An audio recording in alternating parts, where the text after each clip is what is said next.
All right. Welcome to another episode. That's my intro from now on.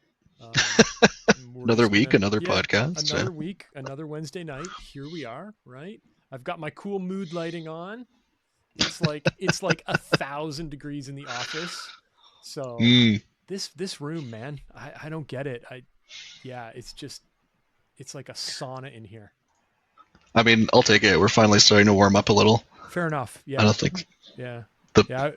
I was out in the backyard this afternoon, without like 4 layers of clothing on. It was good. That's always a win.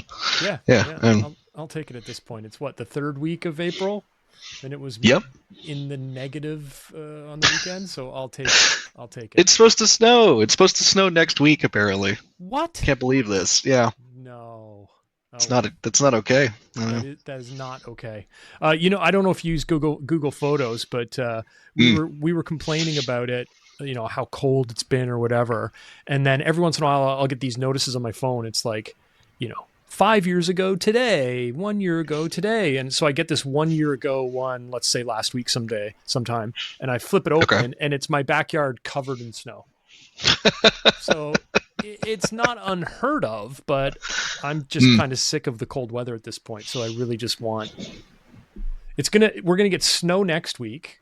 Okay. So let's go with that. Let's hope it doesn't happen. Snow next week, and then it'll be 25 the day after. There's no spring, right? It's winter and summer now. That's it. Instant jump. Yeah. No transition. Yeah. You're just directly in it. Yeah, that's exactly it. I am just noticing one little technical thing. My audio is coming through quite low. I don't know. We're just going to wing it. We'll let the script figure it out later. You know what it is? I know what it is. Hold on. I rebooted. What is it? I rebooted, and I bet you any money my Mac did the thing it always does. The input volume on my mic is now 50%. Whoa, there you are. Hello. Yeah, now I got to dial it back over here. Wow. Descript's going to earn its money tonight trying to audio level all of this. All right. Let's jump in.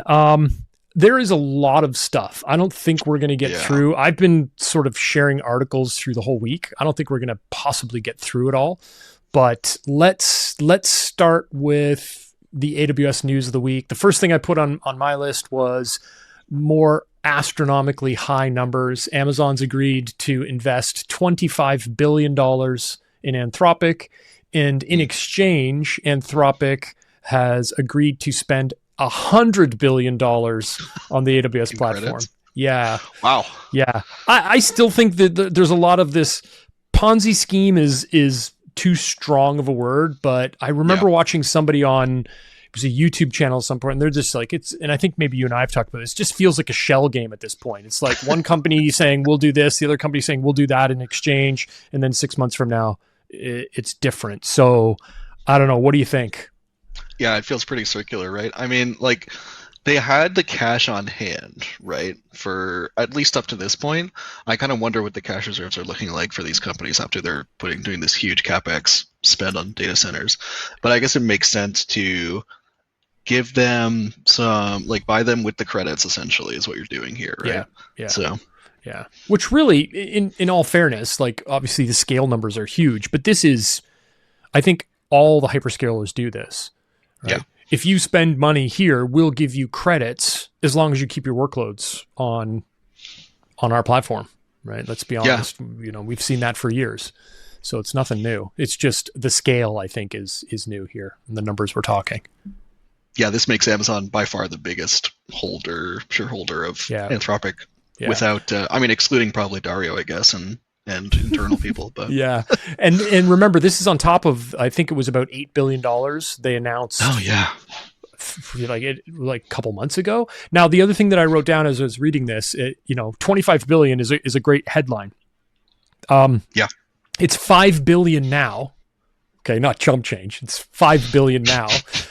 And then 20 billion later based on commercial decisions, right? So it's like a trade in a professional league. You get this person, a first round draft pick, and future considerations. It sort of feels like the 20 billion is there, but depending on what actually happens, Okay. Is it the full 20 billion? Who knows? And the other thing that I thought of when I was reading this article is last week we talked about the letter to shareholders and how the comment in there was, we're leaving money on the table because we can't get the electricity for all of the demands. So my other thing is, okay, it's great to say we're going to spend all this money, but just last week you were telling us there was no electricity to be had. So they better figure out. Do you remember that old Keanu Reeves movie?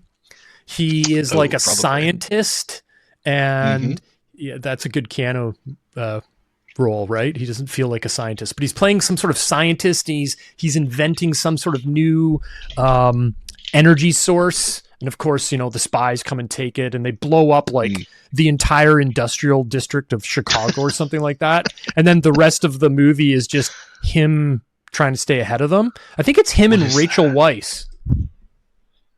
Okay.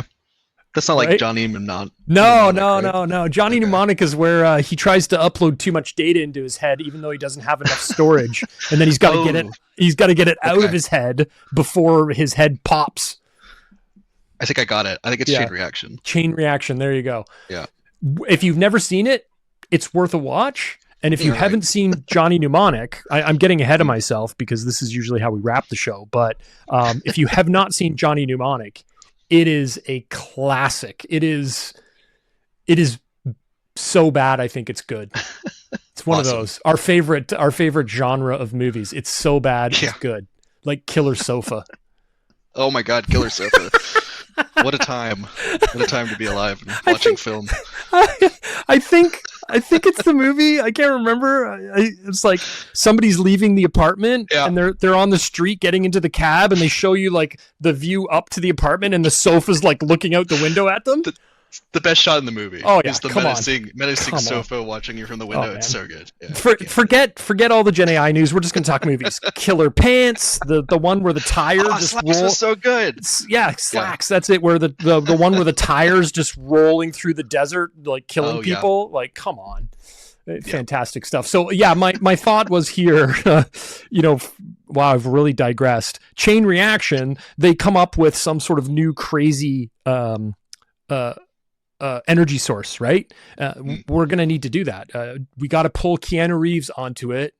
We got to give him the industrial district in a small city and have him figure out fusion power for us, because otherwise, I mean, there's going to have to be a whole lot of solar and nuclear build out. That's for sure. Oh yeah. And that's not even counting that we don't have the chips to meet demand right now either, right? Like, yeah. In general, so. Another interesting sort of segue off of this, or tangent maybe, is I was just having a conversation with a customer, and this kind of goes again to the idea of just like the expenses that are sort of being, I don't know what the word is, because all these hyperscalers are essentially consuming everything, right? Yeah. We've talked about this a lot, how it's driving up prices of storage and RAM and stuff like that. So I was just talking to somebody, and they're like, we have to figure out how to deploy a whole ton of workspaces. And I was like, why? And they're like, because the corporate laptops are going up $1,500 each. A minimum. Wow. And they're like, so we're not going to do that. We have to figure something out. You can either bring your own device, which I love, right? Like, here's a multinational company, and they're like, well, we don't want to pay for the laptop, but if you want to bring your own laptop, you could pay for it. And we're okay with bring your own device again, because it's too costly for us to buy you a device. So they're basically trying to figure out how to ramp up workspaces again. All right. We saw this with COVID when everybody was working from home. We've pulled everybody back into the offices, depending if, whether you think that's right or not. I guess we could have a whole podcast on that.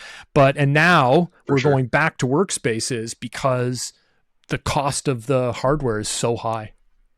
That's crazy. I mean, that kind of goes back to like people saying you'll end up renting your PC at some point. I hate the idea of that future, right? But you just took my next talking point off of this. Like the other thing I just thought of with this is, like, it almost feels like when I first got into computing, you can tell already because I got lots of gray in my beard, but I worked at a company where we had dumb terminals and a mainframe, and I worked on a dumb terminal, right? It was literally connected the compute power somewhere else.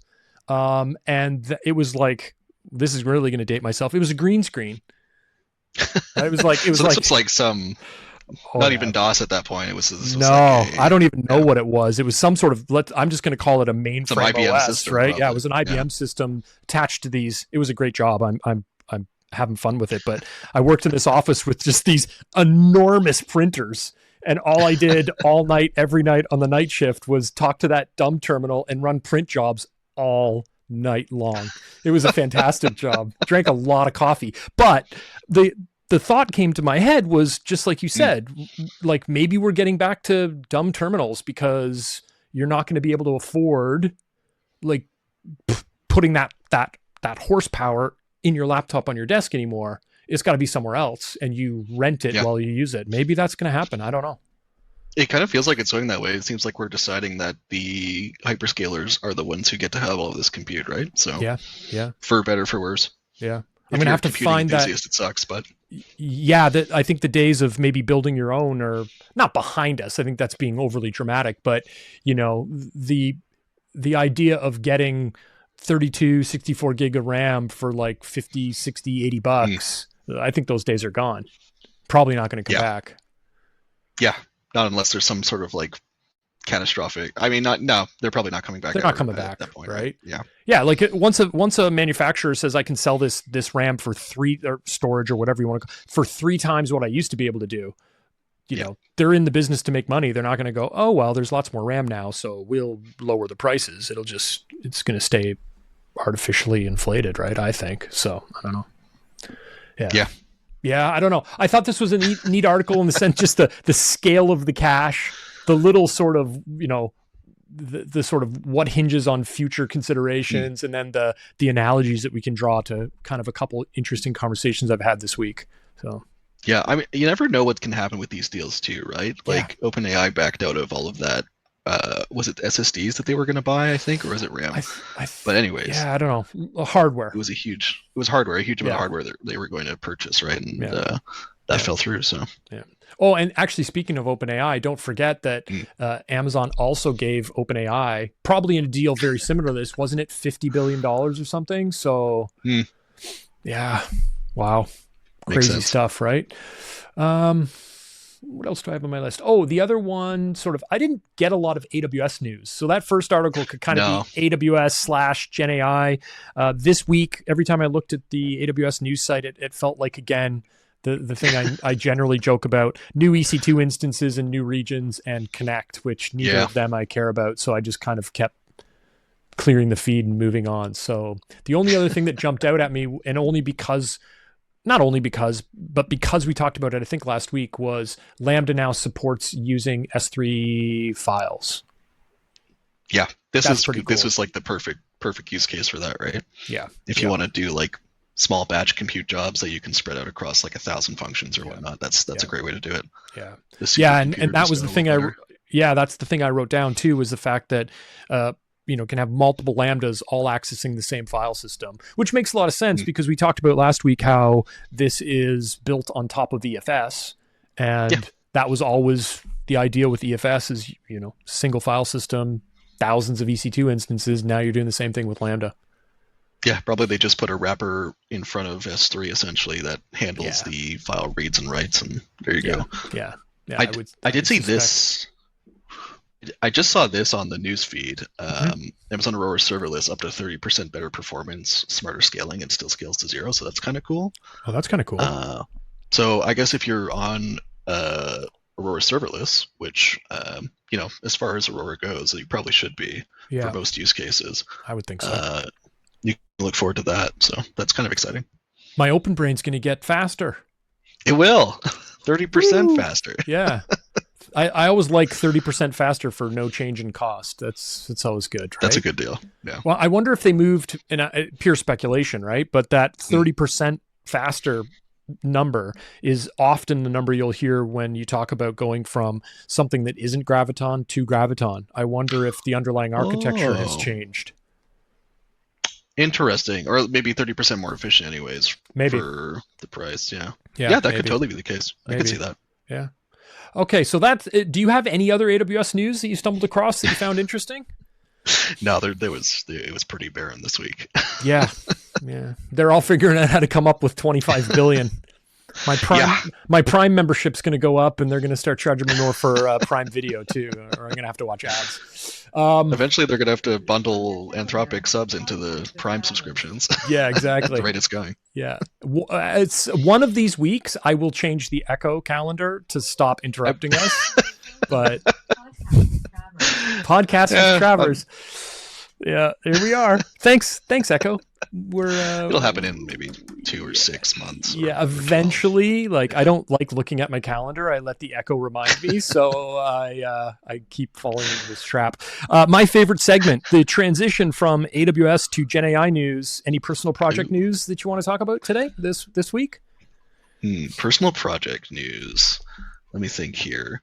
So I remember we talked about last week I was doing kind of that NLP processing on our podcast history. So that's kind of progressed, and I'm picking out topics and making like a map of what we've talked about, what kind of articles we've referenced, what I can pull up for follow-up. And then I've kind of stepped away from the vibe coding for a few days now, just to give myself a break. Good. And I've started to pick up some just like starting to do some practice problems, like for practical coding challenges, right? Like, are you familiar with like codewars.com? I'm not, no.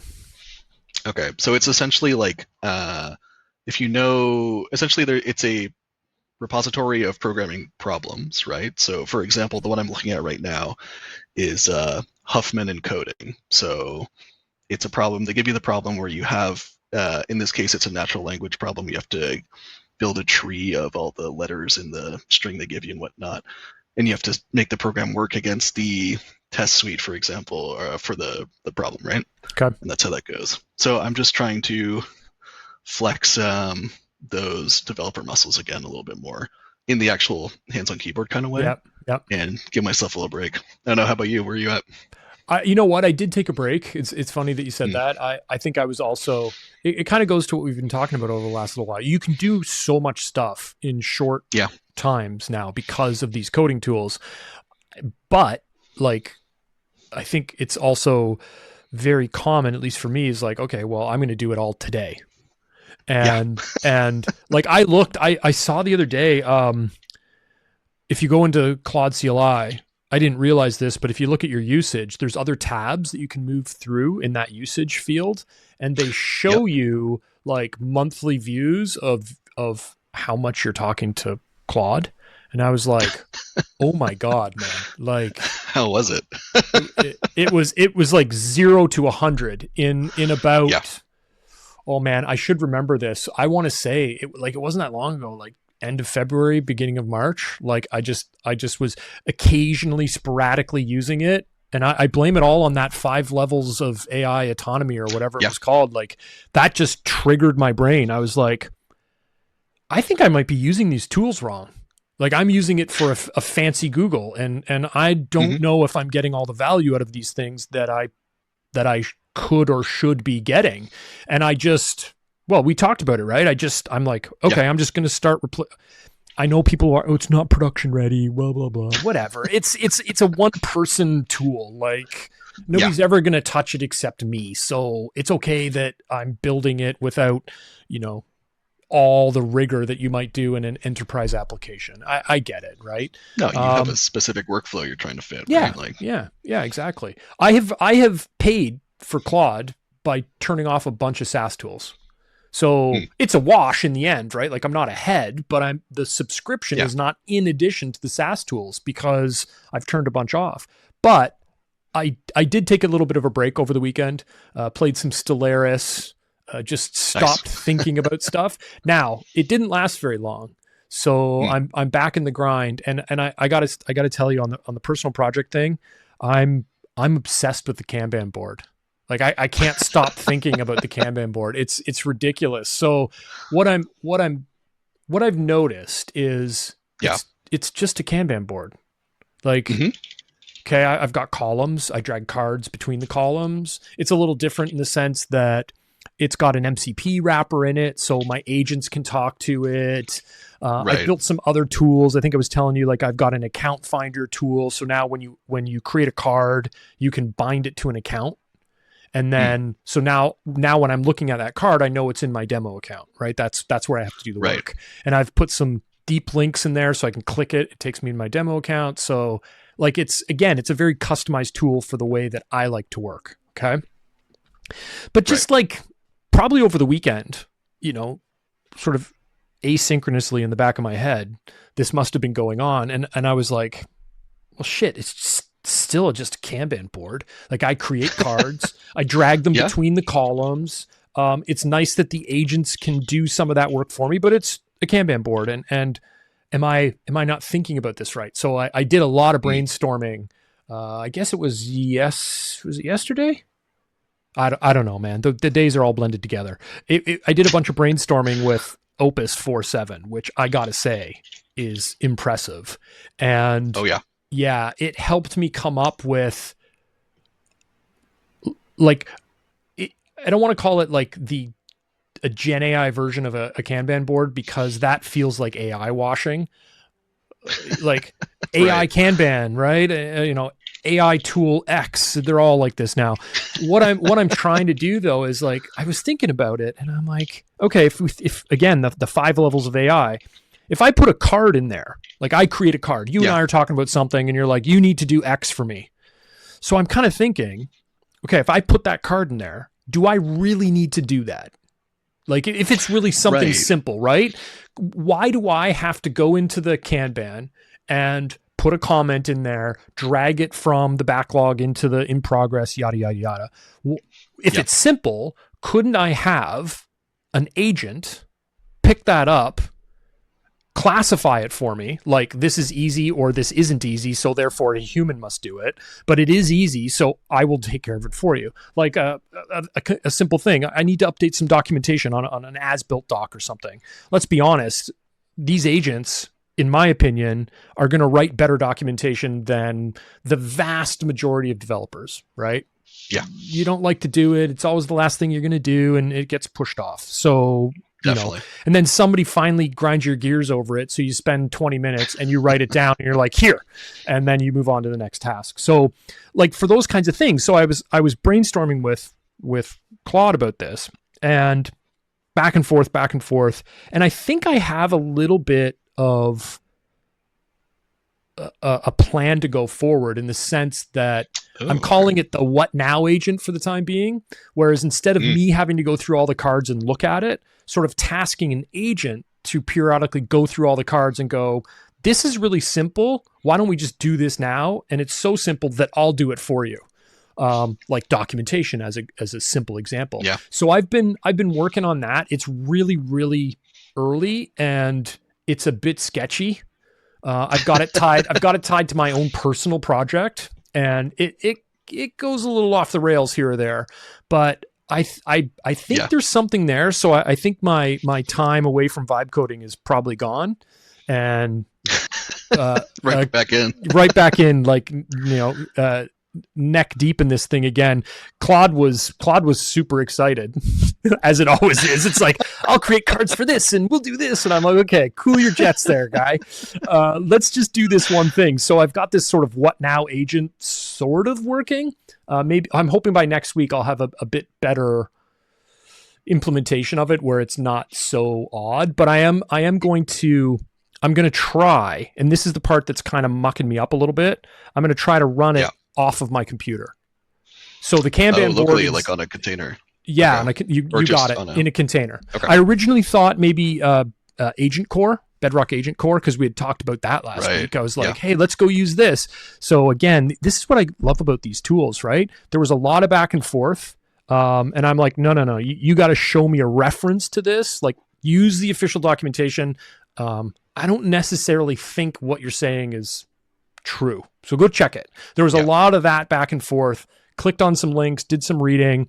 I think for this particular agent, it's going to be a container agent running on ECS and Fargate. And then maybe for some other things, I might try to roll Agent Core in later. I got a bunch of ideas bouncing around. So yeah, I took a little break. the break is over. So here we go right again. back into it. Yeah, right back into it. Yeah, that makes sense. I mean, yeah, one of the reasons I stopped was just because, like, am I doing the right? I was wondering if I was doing the right thing, working with the right abstractions. So that totally makes sense to me. I'm kind of curious to hear about what you think about 4.7. It sounds like you like it in the like it, or in Cloud Code. Yeah, which is actually a great transition into the next article. Unless you have, sorry, you had another comment there or something, another personal project update or anything? I was just thinking, have you heard of like the Pi coding agent at all? No, I haven't. It's like a minimal coding agent by oh gosh, I can't remember the developer's name now, but it's open source. Yeah. And it's what powers I think OpenCode uses their library for a lot of their agent tooling. Okay. But essentially the idea is the models are so trained on this reinforcement loop of getting the task and doing the thing and then using like the search, like a grep tool or whatnot, and text edit tool, that you actually don't need to build that much into the system to get it to do those things. Yeah. So I've been kind of messing around with that. Okay. But I think it's kind of funny just to think about, like, what are the things, like, the model intelligence is not the same as human intelligence. So, like, what parts of the workflow actually matter for getting good results out of this? Which is why the Kanban thing is interesting, right? Because it's like, okay, you have all these tasks in a board. What is this actually if you're a model, right? This is just like a database, I guess, that someone's interacting with pretty much. Right? So, yeah. It's like, so like, what do you need to do to improve that for a model? I'm not sure, but yeah, I don't know. It'll be interesting to see how it works. Because in addition to the Kanban, I've got the OpenBrain back there too, right? Which has a lot of context. And one of the things that I did early on, when you create a card now, when you, like, you know, I say, talk to Travers about X, what it does is it makes a call, MCP call to OpenBrain, and says, tell me anything you know about this project where Brett and Travers are working on it together. And it pulls that in to the card. So my thought was, that's sort of what triggered this. My thought was, okay, well, I have that additional context in the card. That context isn't really helpful for me. Like, because it's like, it's helpful, but I generally wouldn't refer to that. I would look in my Obsidian or something, or maybe email for a reference. That's really meant for agent context. And that's sort of what made me think about it. I'm like, I wonder if I could, since I have that additional context associated with the cards, I wonder if an agent could pick that up and say, okay, I know what this is, and we could do this. Like, we don't need a human to help us with this. We'll just go. I don't know. It could go horribly wrong. Point, right? Yeah. Yeah. I guess. Yeah. Isn't everybody just building their own OpenClaw at this point? I guess so. Yeah. Kind of. Building this kind of model system. Mind you, you don't have all of the security risks of putting your email into it and whatnot, but supposedly. So, hopefully. Yeah. I should run another scan. What was it called? The security agent scan before I start having to pay for it. I should bang away on the Kanban board and OpenBrain now, just to see what it does. All right, so let's transition to Opus 4.7. What came out last week, I guess. The marketing sort of built for complex, long-running tasks. The same thing everybody says nowadays. I really haven't. Somebody's running a leaf blower. I hope it's not coming through the mic too much. I don't hear it. Okay, good. You can tell the nice weather's around. The entire neighborhood's like just sprung to life in one day. It's just unbelievable. So I don't know if I've really noticed much of a difference between 4.6 and 4.7, but I have heard anecdotally from a lot of people, and this is in quotes in various Discord channels or servers, it's dumber than it was before. This is what I wanted to ask you about your experience, because I've been hearing the same thing a lot on social media and just in general. Like, the experience is like there's something in the harness has probably changed, that it's not giving the same quality. Yeah, in fairness, earlier in the week, or late last week, whenever this happened, I did flip from Opus back to Sonnet, like Sonnet 4.6. Now, why did I do that? I think I was I was reading too much about the token churn. And oh my God, if you're using 4.7, you're going to blow through all your tokens and you're going to be, out of luck. So I was like, oh no. And I switched. And I will say that I think I did notice that it wasn't sort of smart isn't the right word, because it's really just a prediction engine. It seemed to be struggling with some things that it wasn't struggling with before. Like I've got a pretty good system where GitLab is the single source of truth for all the dev work. And we were getting into a groove. Like it was able to pick those cards up and just move, right? Those issues. And I noticed late last week that a couple times I was like, wait, why escape? Why are you doing that? Like you shouldn't be doing that. And here's, oops, sorry. Yeah. And then I'd be like, okay, so just reset and do it again. And then I'm watching it and it goes back and does the same thing. I had Kuro vibes, right? I was like, what is happening? But in fairness, I switched to Sonnet. It got over that little hiccup. And then I restarted again a couple days later and I've been back to 4.7. And I really haven't noticed this sort of thing you're hearing. Oh, it's dumber than 4.6. The one thing that I have noticed, and again, this could just be like, what do they call it when you're taking sugar pills, but you're thinking you're taking the real stuff and you feel better? Placebo effect. Yeah. Thank you. Yeah. It could be the placebo effect. I do think that the output that I'm getting back, so I ask it a question, right? We were talking about the brainstorming stuff. Right. The language in that output has changed to the point where it's using some terms like its new thing now is a convoy. Hey, this was a detailed convoy. And I'm like, do you mean convoy? Do you mean trucks? Like a whole bunch of trucks in a row? Or are you what I assume that means. Are you trying to be cool? And that's now short form for conversation. So I'm like, okay, I don't quite understand that. Another thing that it seems to have done is, do you want me to sketch this out? There's some new phrases that I've noticed that I've never seen before, but the detail, the amount of detail that's coming back is extensive. I had some other adjectives that I think are being a little silly, like staggering, or he could have made a clip for a headline. But like even just working on the Kanban stuff as we're brainstorming, the amount of stuff coming back and the level of detail in it is quite good. It's very it's very verbose. Yeah, it's verbose, and it reminds me again of. It's amazing. I want to see your topic map as it gets a little bigger, because I keep thinking we're talking about the same things. This goes back to what we've discussed a couple times, is the importance of actually reading that. Oh yeah. Right. Like if you don't read that, you get what you get. Right. So it's really forcing me to read a lot, even more than I think what was there before. But I've been overall, I've been happy with it, except for that little blip where I switched it to Sonnet, because it was like somebody bonked it on the head. Like it just wasn't making any sense. Or I'm like, what is happening?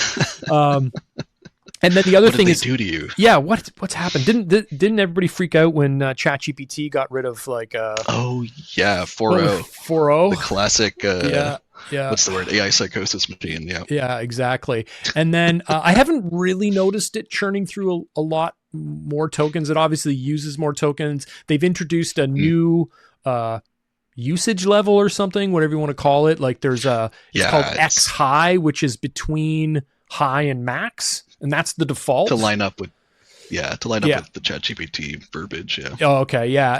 And I don't know. I again, anecdotally have heard people saying they're burning through all their tokens and stuff. I haven't experienced that. I use it every day. I don't want to say all day, but I use it extensively, and I'm not running into the token issue. So I don't know. Have you played around with it at all? I have, and I've noticed the same kind of thing where you're saying it's quite verbose in the responses, but it is like when it's kind of interesting because you get a lot more variability with this one. It feels like, right? Like for some weird tasks that it was able to do before just fine. You might find that the prompts don't work or it's not able to complete them. But like the ceiling is higher now, I feel like. Yeah. Like I had some programming tests that 4.6 wasn't able to really do, and 4.7 was able to get it done for me. But I don't know. I feel like maybe it almost feels like, do you remember when ChatGPT was doing like the router model people were talking about in front of the, to kind of route various levels of requests as like a cost saving thing? Yeah, maybe. Kind of makes you wonder. Yeah, kind of makes me wonder if there's something else like that going on here. I know they've been pretty constrained on the amount of chips or GPUs that they have access to, so maybe there's something going on with that. But yeah. There was another article in here. Let's use that as our segue. Where was it? I won't be able to find it now. But I haven't had any problems on OpenCode with it. So no.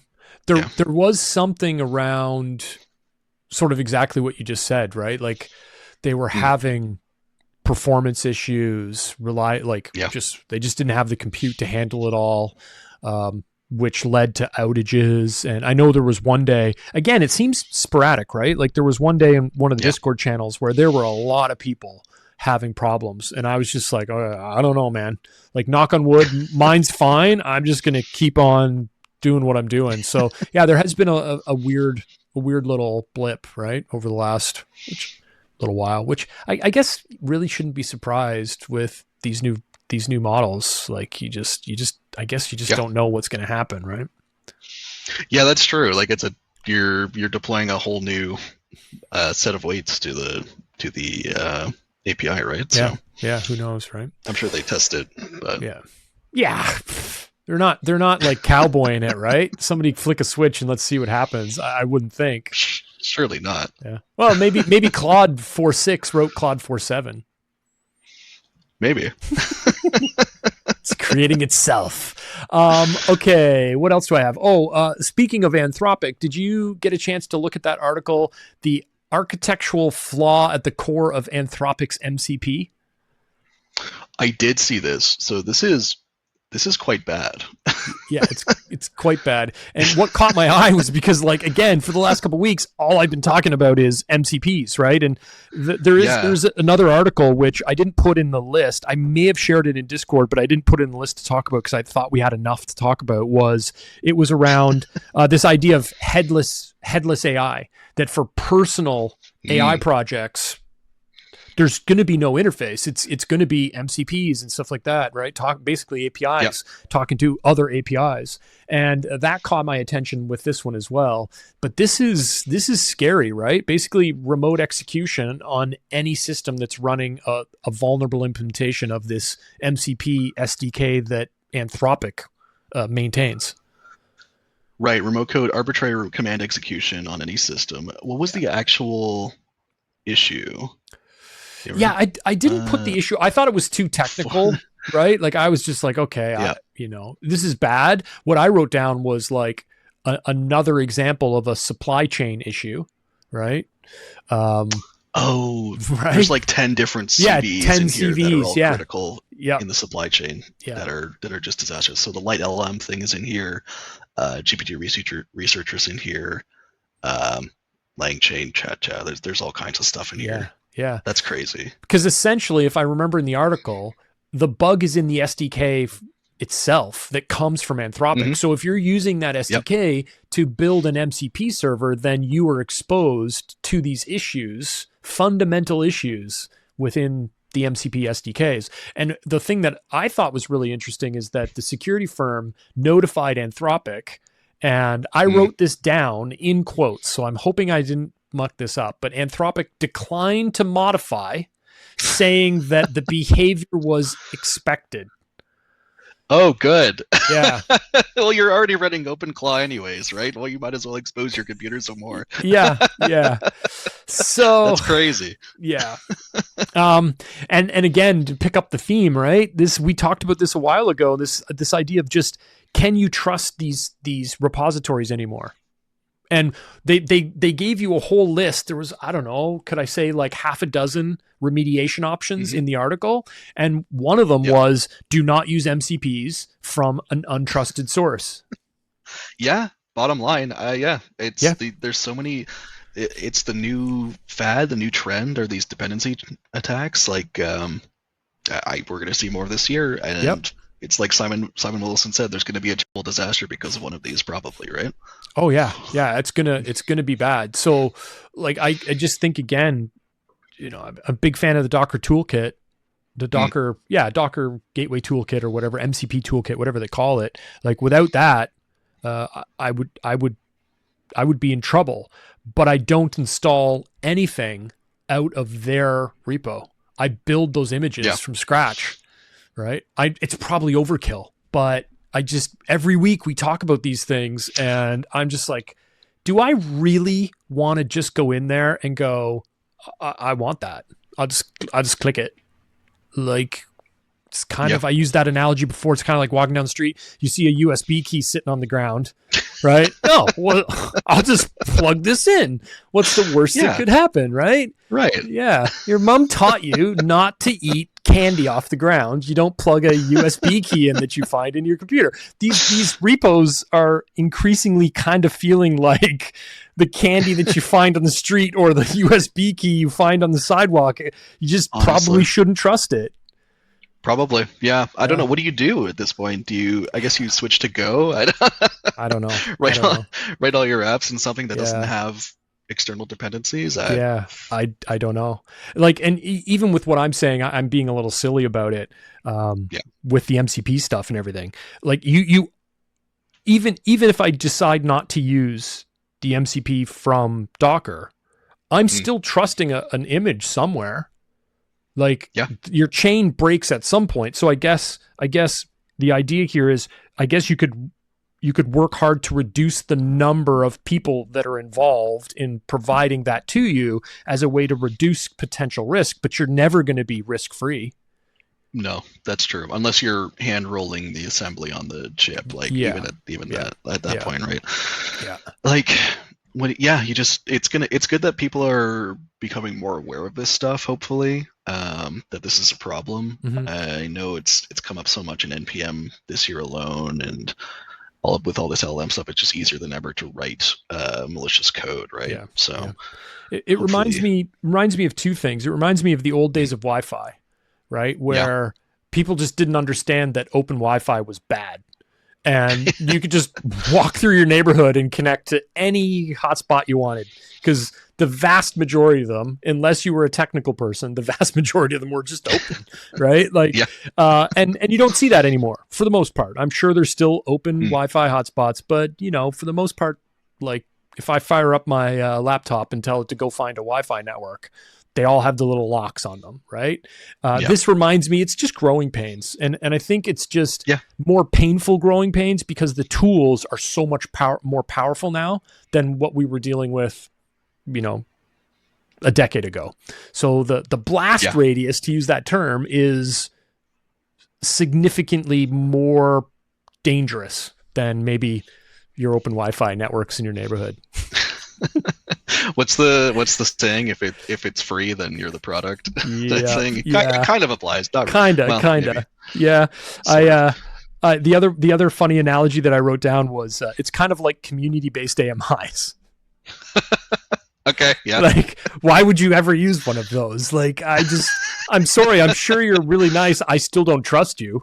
So trust me, bro. My Ubuntu image is super good and friendly. There's no Bitcoin mining on this thing. You're perfectly fine to use it.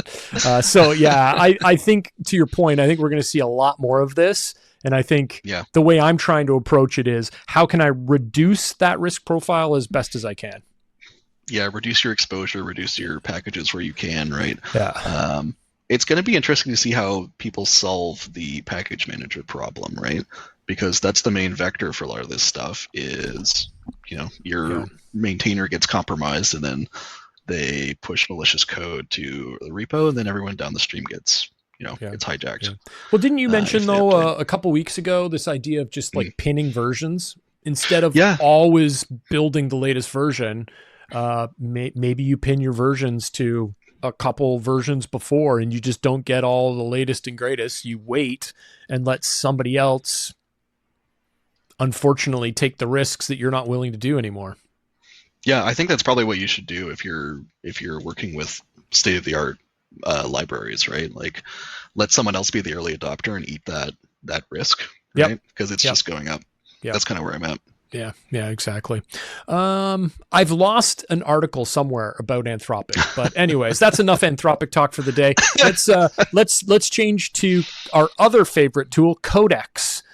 There was a neat article about all of the updates in Codex, and I feel bad because Codex is kind of like, for me at least, I think you're using it a lot more than I am, but Codex for me is kind of like the black sheep of the family, right? It's running, it's in my toolbar, and I'm like, I'll deal with that later. And then I go back to Claude. But there were a lot of really good updates, like it's able to use all of the applications on your computer now, including doing things like clicking on stuff, opening apps, writing, all sorts of stuff. It's got its own in-app browser, which I guess we shouldn't be surprised about because OpenAI really got into the browser game there for a while and then backed away. So it looks like maybe they've rolled that into Codex. And makes sense, right? You can use it for front-end development. It even said like you can click on things in the browser to sort of tell Codex, like, look at this part here, look at this part over here. Pretty cool. Oh, plugins, of course. We've got plugins, right? Do you trust them, or it's up to you? But there's question. Yeah, there's a huge library of plugins available for like all the tools that you could ever imagine. Whatever you want. Yep. Yeah, whatever you want, they're all there. And then the thing that I have used, and again, I'm not doing it. I'm not treating it like I should, is the automations. So they're talking a lot about additional automations that are available in it now. I'm still mucking around with it because of that idea of sandboxing. It's just I haven't spent enough time. I don't know what you're doing with Codex. Any thoughts on this one? Codex is my go-to after OpenCode lately, and Cloud Code's kind of dropped for me. I don't know. It just feels more consistent than Cloud Code has been for me. Yeah. Personally. Now, are you using the Codex app, or are you just using Codex CLI, or a combination of both? So how are you using it? Just the CLI. I haven't touched the app at all, basically. Okay. But it's cool. I mean, there's so many different harnesses out there now that you can use. I kind of wish they would open source the app, like they've open sourced the CLI, right? Yeah. Which is really neat. You can go in and poke around and see how they're building that system and harness, right?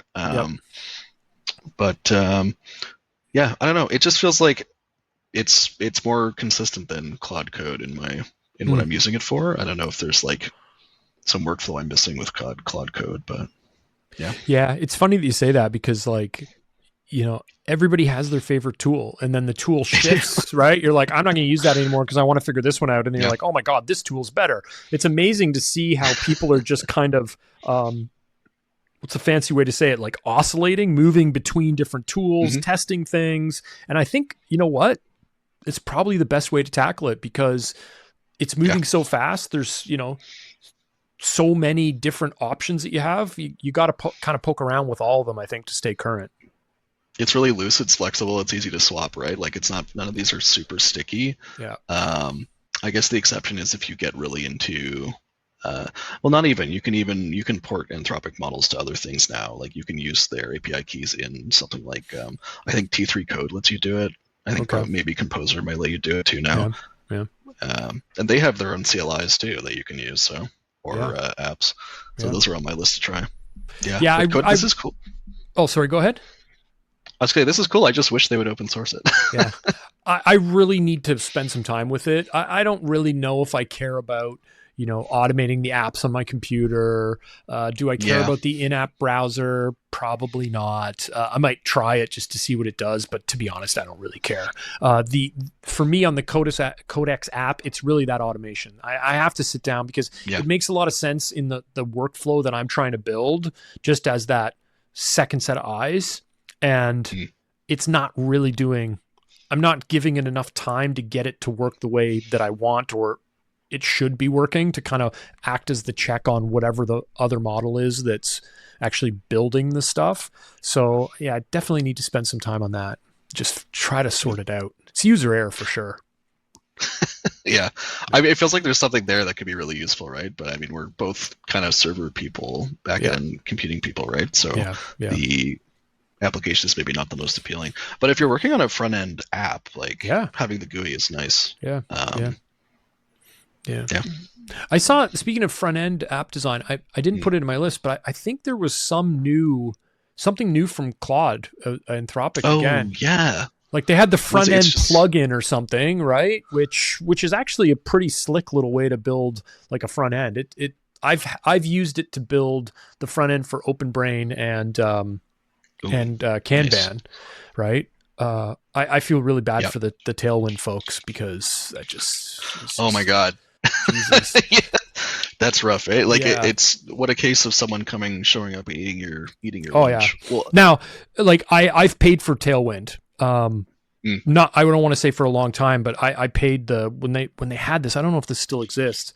A long time ago, they had like a one-time lifetime subscription. So I gave them my like $300 or whatever and got access to all the modules and stuff like that. But I just, oh man, that's rough, right? Yeah. It's Claude Design is the thing that they released in beta. And essentially you can spin up a whole design language system for what you're working on. So it's their answer to Figma or some kind of slide deck or something like that. Yeah. So these things are all just eating each other, right? Just like rah, rah, rah, rah. I'll do that better than you did last week. At least they're trying to, right? They're trying to, yeah. Another favorite of ours, Cerebras or something like that. The chip guys. Did you see this one? Yes. Filing for an IPO, no date, no value at this point, but essentially they make big chips. Just filing. Yeah, just filing. Yeah. They make big chips. And they also have deals with both AWS and OpenAI to put those chips in. Actually, I worded this weirdly in my cheat sheet. They have a deal with Amazon to put their chips in Amazon data centers. And in addition, they have some other deal with OpenAI, probably for training again, right? Like to use these chips. But I the way I wrote it doesn't make any sense. So, hey, that's interesting, right?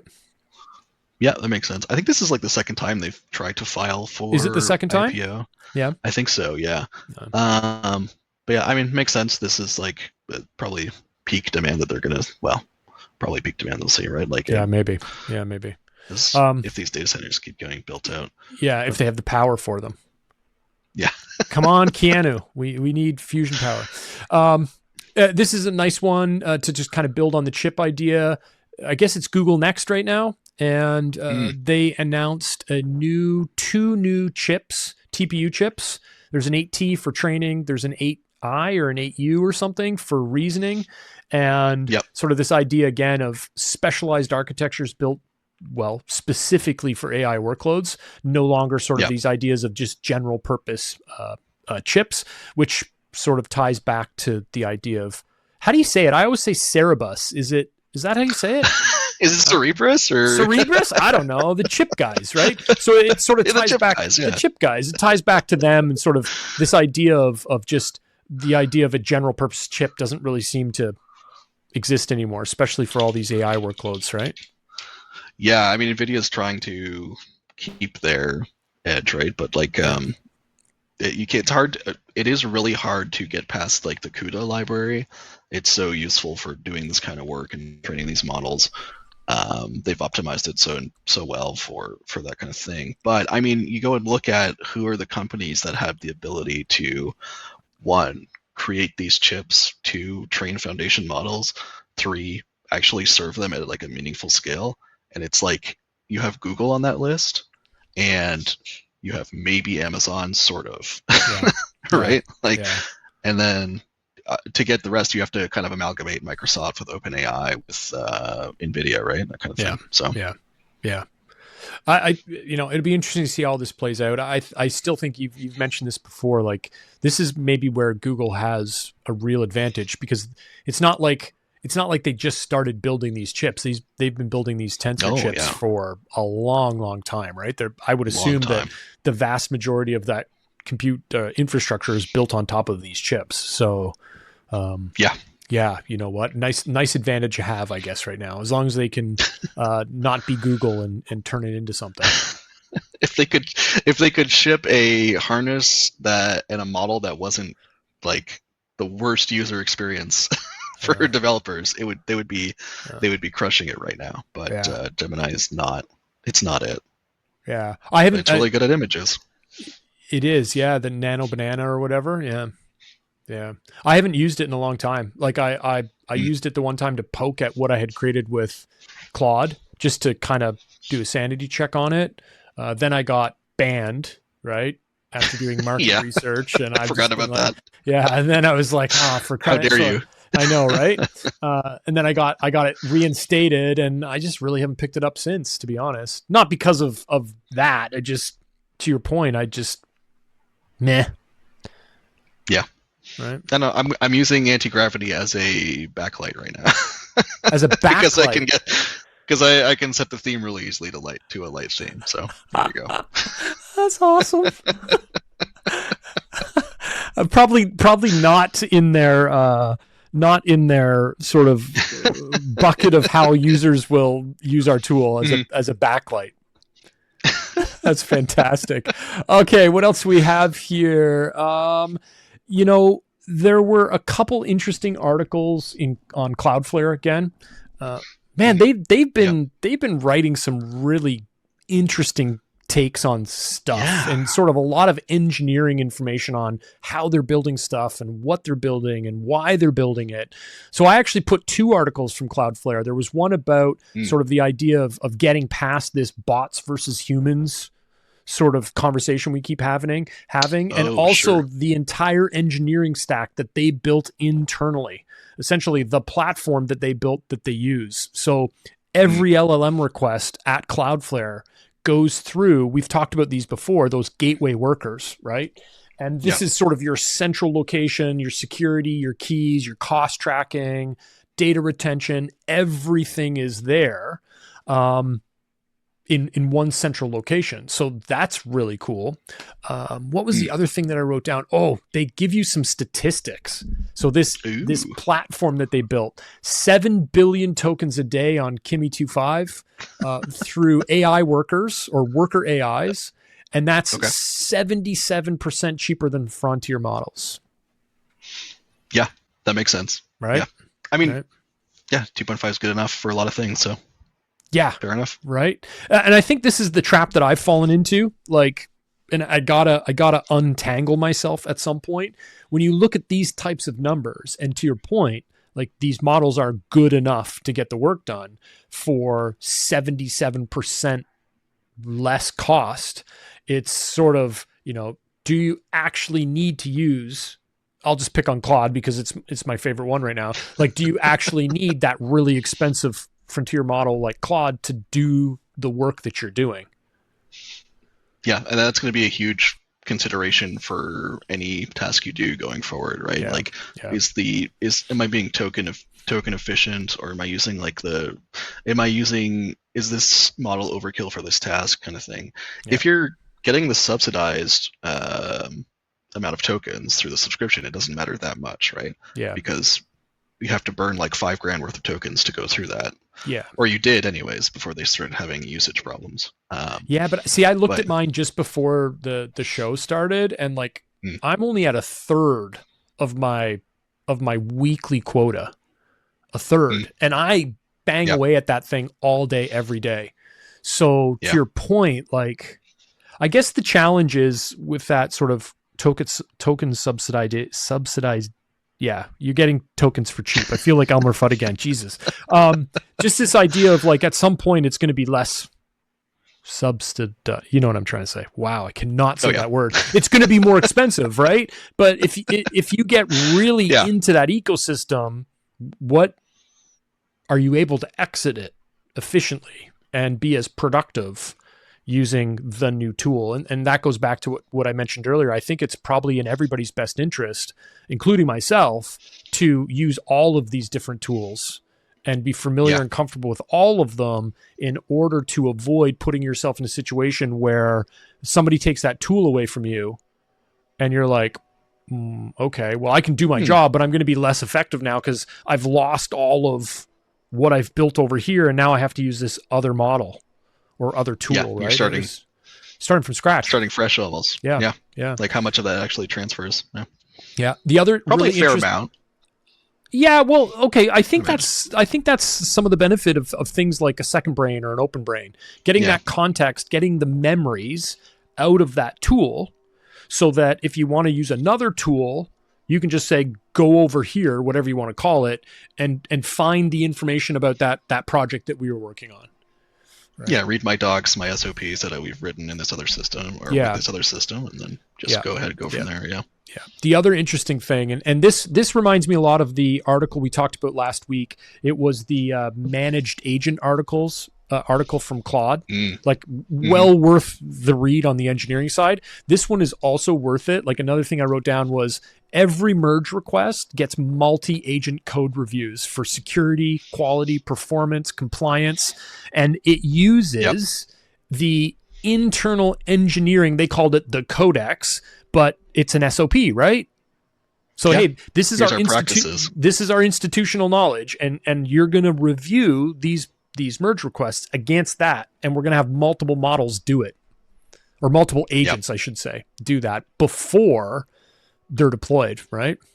Pretty slick. Yeah, that makes sense. Yeah, that's so cool. I'm going to do it. I'm going to do such a deep dive into this article. Yeah, it's a really good one. And then the other one is that bots versus humans idea here. Right. And they're sort of, the premise of the article is this idea of bots versus humans is kind of a little outdated already, in the sense that what's really important here is the intent or the behavior of those relationships, not necessarily like the categorization of how bots versus humans are working. So they're really talking about sort of how we need to get past this idea of it's us versus them, and how we're going to kind of work together more efficiently is the way I interpreted it. I don't know if that's exactly their intent or not, but that's kind of what I thought of it. That makes sense. I mean, lines up with their spec for the CDN on the raw HTML, right? For web, for static websites, that kind of thing. So make it more easily consumable and more token efficient. That makes sense. Yeah. And when everyone has like their personal bots that are going to hit the web, to query whatever, run 6 or 7 or 10 or 20 web searches in a row, like it's got to be such an interesting problem to deal with. Well, how do you identify what's malicious, right? Yeah, well, yeah, and like, isn't there some stat out there already that even before all of this, like the vast majority of the traffic on the internet was bots anyways? Yeah. Right? So like, maybe we have more now where those bots are a little better / more efficient than they maybe were in the past. But you know what's interesting? I baked my own monitoring metrics for the podcast. So it's all self-hosted now. There's another example of getting rid of a SaaS tool, right? So it's all self-hosted now in S3 for like pennies a month, all served through CloudFront. And right now I'm doing it probably once a week. I ask Claude to go through the CloudFront logs because I know the numbers that are in that metrics, they're not right. Like it's picking up bots and stuff like that, right? But it's pretty interesting little exercise to essentially, there's another good use case. I should fire like Kimi at it, or Gemini or Codex or something. Say, go look at these logs and help me determine what is valuable in the sense that, a bot did this versus an actual, in our case, listener, like a human that's consuming this information. And it's really interesting to see how Claude is doing it, and using a standard. It's an IAB standard, something about some broadcasting standard on how they determine what qualifies as a listen in a podcast. This is how you determine how many listeners you have for marketing purposes. Yeah, right? because this is our retirement plan right here, right? Like I've got so many. Oh yeah, I've got so many advertisers lined up. I needed to be able to. Oh yeah, man, like tens of thousands of downloads. Down the door. Oh yeah, man. Yeah, like remember we were talking about the Steam guy with his yacht? I'm going to have one of those just from the podcast.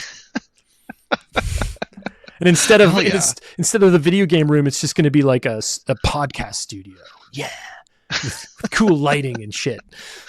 So you have your own Edge AWS rack in there. Yeah, there you go. Yeah. I need my local processing power. That's right. And you can move it between regions as you yacht around the world. You can just don't connect me to US West 2 anymore. I want AP. I don't know what the Tokyo one is. We've gone across the Pacific. So whatever's in Tokyo, we want you to connect to that now. But it's actually, joking aside, it's interesting to see the amount of bots that are hitting it, and then watching the tools try to figure out, based on that IAB standard, is this a person? Does it qualify as a download? It's really actually quite interesting to see. The vast majority of the traffic is bots, right?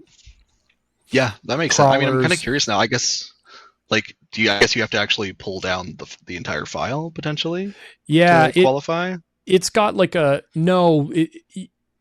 it's a certain amount of time. So it's like they they consider it a listener if it's X number of minutes listened, and they determine that. I hope I'm not messing this up. Claude will be very disappointed in me because we've been having extensive conversations on how this works. No. Yeah, right. It determines that listen time based on the number of bytes downloaded, and it grabs the bytes from the logs. So it looks and says, "Oh well, that's not enough bytes to basically say that person or whatever it was listened for more than X minutes, therefore we won't count that as a listener." It's a very regimented standard that exists, and I've been sort of cherry picking from it as I've built the metric stuff out, because I'm like I don't know what this is, and I really don't care. I'm interested to see what the downloads are, right? And I found out very quickly. I was like, oh man, we have the best podcast on the internet. But then I was like, oh wait, I've made a tactical error. So that's when I think the conversation went something like this. I don't think these numbers are true. Could you help me understand the logs? And it's like, do you know about this standard? And I was like, I do not. Why don't you tell me about this standard? And yeah. That's actually kind of an interesting, hard problem, right? Because, like, I guess you have to dedupe everything, right? Yep. There's probably some, like, device signatures that you don't want to count, I imagine. Yep. They look then there's, for like, minimum agent strings and stuff like that, so they know. Okay. There's documented agent strings for Apple Podcasts. There's documented agent strings for insert your other thing. One that was really interesting. It's like, hey, look at all these Apple listeners, and then and I love this. It's like, I don't know if this was 4.6 or 4.7. It's like, oh, look at all these Apple listeners. Wait a second, that's what it actually typed, right? And I was like, uh-oh, what's happening? and just to stay on our movie theme, dun dun dun, right? Like, here we go, and it's like, oh, this agent doesn't match the documented standard for Apple Podcast. It should look like this. Oh. Here are the acceptable values. I'll make it up, like 5.1. And this one's 5.11. Sure. That's not in the documented standard. Therefore, it's probably a bot spoofing. Yeah. Right? We'll filter those. It's like, what the hell? Right? The amount of work that must go into this, to your point, is like... mind-boggling, just to try to get real numbers on something. Yeah, just a weird little thing that I've never thought about before, but you bring it up. Like, how do they do that? Yeah, yeah. So I can guarantee we have one listener. It's probably me. No, okay, but then we have two. It's you, and it's probably your bot that's actually listening. It's pulling it down to do the analysis on it, and the other listener is my mom. Oh, nice. Yeah. She's a subscriber. She has no idea what we talk about, but She still doesn't quite understand how I don't sell stuff on the Amazon store. I'm picking on my mom. It's actually not true. She knows what I do. Honest. Yeah. Okay. I think that is everything that I had sort of to talk about. Was there anything that you had on your list that we didn't get to? Nothing crazy. Kimi K 2.6 came out. It's pretty good. Oh yeah. Okay. Yeah. Besides that, no, pretty much covered it. Yeah, just wanted to talk about the Opus things. Yeah. No, let's talk about the Kimi 2.6 thing, because I did miss that one as I was scrolling through my list. A couple things jumped out at me. Because we were talking about this too. They called it the long horizon, and they said in the article more than 12 hours on a single task, and it did some crazy stuff. Like they tasked it with installing a model locally and then using, is it Zig, to like do some sort of programming, and it ran for like more than 12 hours to figure it out. The Zig optimization they did is really interesting, actually. So I don't know, are you familiar with Zig at all? I think you've mentioned it to me. It's a really kind of unique programming language, isn't it? Yeah. Okay. It's in the vein of like, we want to make C2 that isn't C++ kind of language, but with better ergonomic than workflows and memory safety, but same kind of idea. But essentially, they wrote they had it train, download, and deploy Qwen 3.5 something, one of the smaller models locally. 0.8b. Okay. And then optimize the inference in Zig. 4,000 tool calls. 12 hours of continuous execution, 14 iterations. That's crazy. Crazy, right? And this is the first time I've ever heard, I know we've talked about Kimi before. This was the first time when we first started talking about this that I heard this term agent swarms. And they said in the article now they're able to scale horizontally up to, I think it was 300 sub-agents. So, yeah. Right? So if you have a massively parallelizable LLM task, the Kimi models are pretty interesting for that. Yeah. If you need to go and search a bunch of different files or locations. But I just think that's really cool. And it got it optimized the throughput from 15 to 193 tokens per second. 20% faster than LM Studio apparently. And 12 hours, like just last week, I think it was, we were talking about the horizons. And we were like, 8 hours is like kind of the longest achieved at the moment. Now we're at 12, so here we go. Yep. It's just gonna, and then next week we'll have another model that says, hey, we went for 14, right? Like it's a great time to be alive, as long as you can afford RAM. No kidding. No, that's a good one. I'm glad you reminded me of that, because I kind of, as we were talking about those different chips and stuff, I moved past that one. I think, I sound like I listen to these things after, or I ask I can't listen to myself. That's weird. But I asked Claude, and I'm like summarize the talking points, and I'm like, dude, I repeat myself a lot. Like I just keep coming up with the same, my brain just keeps triggering on these same themes, right? Here's another example. Like, this is a model that you probably should muck around with and figure out, right? Because it's just another tool in your tool belt. Yep. Yeah, pretty much. Yep. All right. Well, outside of recommendations, I think that's the show, unless there's anything else that I missed. No, I don't think so. I do have a recommendation for Anthropic. Oh, yeah? That's that they should point Mythos at their MCP server, maybe. Oh, that's funny. Yeah, maybe. Yeah, it makes sense, right? Yeah, maybe patch a few vulnerabilities, Yeah. I don't know if this is a recommendation, but that comment about the engineering stack at Cloudflare and the idea of having multiple agents review merge requests. I'm going to try to figure that out. Like, not that I'm dealing with the scale like that, but my general rule right now, the way I approach it is, and primarily Claude, but I've done a little bit of this with Gemini as well. Like, you decide, like, you have to, GitLab is the single source of truth. And I know people would argue, well, then you shouldn't have your agents in there, because how do you know what they're writing is true? okay, I get it, right?